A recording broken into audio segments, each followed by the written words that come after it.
Advocate Chandrashekhar Azad ji को अपना आदर्श, अपना नेता, अपना भाई, अपना दोस्त मानते हुए 2 लाइन उनको समर्पित करता हूं कि तू भोर का तारा है और परिवर्तन एक नारा है।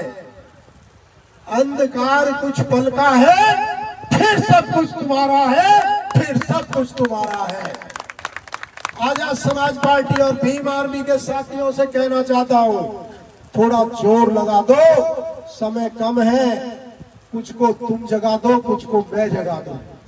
हमारे देश में जिन्होंने हमें संविधान दिया, बाबा साहब ने 2 लाइन कही थी कि मैं उस व्यक्ति को शिक्षित नहीं मानता जिसको ये नहीं पता तुम्हारा दुश्मन कौन है। दुश्मन से मतलब फौजदारी या दीवानी मुकदमे नहीं है। दुश्मन से मतलब जो हमारे हक अधिकार खा रहा है, जो हमारे बच्चों के हिस्से की नौकरी खा रहा है, जो हमारे आरक्षण को गटक रहे हैं, जो हमारे आने वाली पीढ़ियों के मुंह से निवाला छीन रहे हैं, जो लोकतंत्र के विरोधी है, जो संविधान के विरोधी है, जो आरक्षण के विरोधी है, जो देश के भाईचारे के विरोधी है, उन लोगों से हमारा मुकाबला है।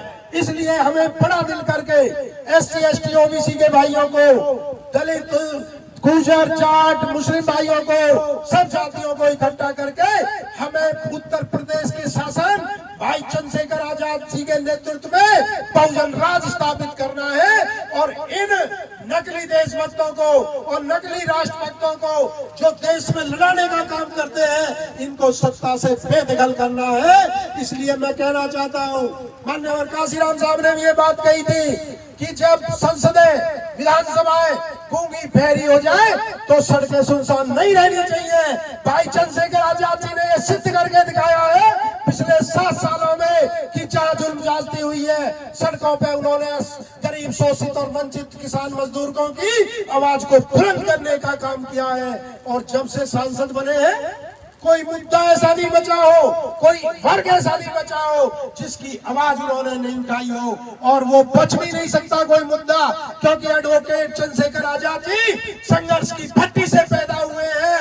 वो चांदी की चम्मच लेके पैदा नहीं हुए, वो किसी धन्ना सेठ या महल वाले के घर में पैदा नहीं हुए, वे अन्य नेताओं की तरह विरासत में उनको सिंहासन नहीं मिला। एडवोकेट चंद्रशेखर आजाद जी ने सदन के अंदर यदि बात की जाए प्राइमरी स्कूलों को जो बीजेपी सरकार बंद करना चाहती थी, उसके आवाज उठाई और सरकार को निर्णय वापस लेना पड़ा। भाई चंद्रशेखर आजाद जी ने एडवोकेट के प्रोटेक्शन एक्ट की बात करी।